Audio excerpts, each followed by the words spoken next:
Ladies and gentlemen, the world of a proposition today is a confused world because they come to you with the explicit aim and the only remaining argument that monopolies are really, really bad. So let me tell you a story about two bread makers, Company A and Company B.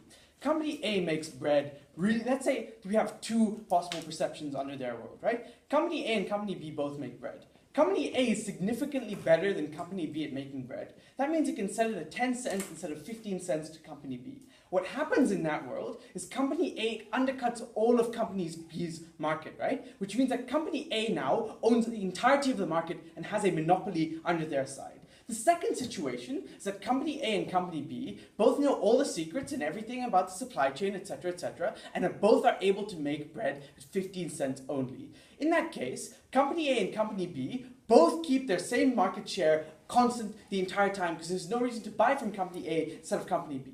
What's the upshot of all of this? It means on their side, there's absolutely no incentive for innovation, ladies and gentlemen, because you're going to retain the same market share, in like the situation where both have the same market share and both are making it 15 cents, or in like situation one, you already have a monopoly and you're already making profits, and the only there's so much risk to innovating that there's no reason to do so in the first place. We'll tell you that is why on their side they consolidate. What happens on our side, right? We tell you that Company A makes a new recipe for bread that makes it cheaper and better tasting. In order to compete, Company B must make another better recipe for bread in order to make a better recipe. We'll tell you what this means is, on our side, we would have better bread over the generation. We tell you that this applies to tech and patents because currently what we have is a system where the iPhone improves over generations, where we're not still stuck with a Motorola. But in the bread industry, we're still eating the same loaf of bread that we've been eating our entire lives and our granddads have been eating. That's the situation that fundamentally underpins our case and means they lose this debate. Two main questions this debate came down to.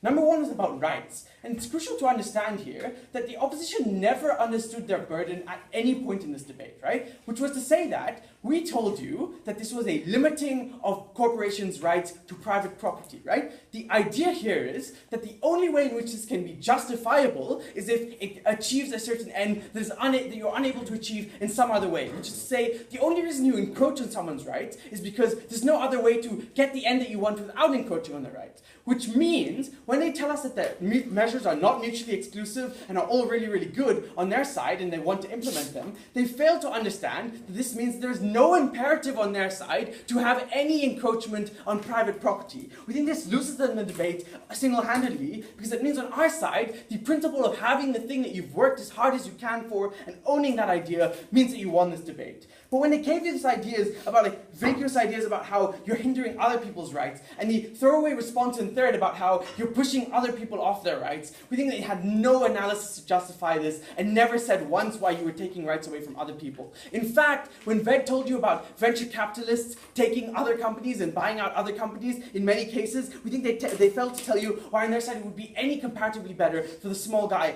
at all. But secondly, ladies and gentlemen, this debate became about competition because that was the only ground that proposition stood even a small chance of winning at all, right? We tell you that they tried to tell us that in their case, in our case, we have these huge monopolies that get bloated and lazy and don't think about new products.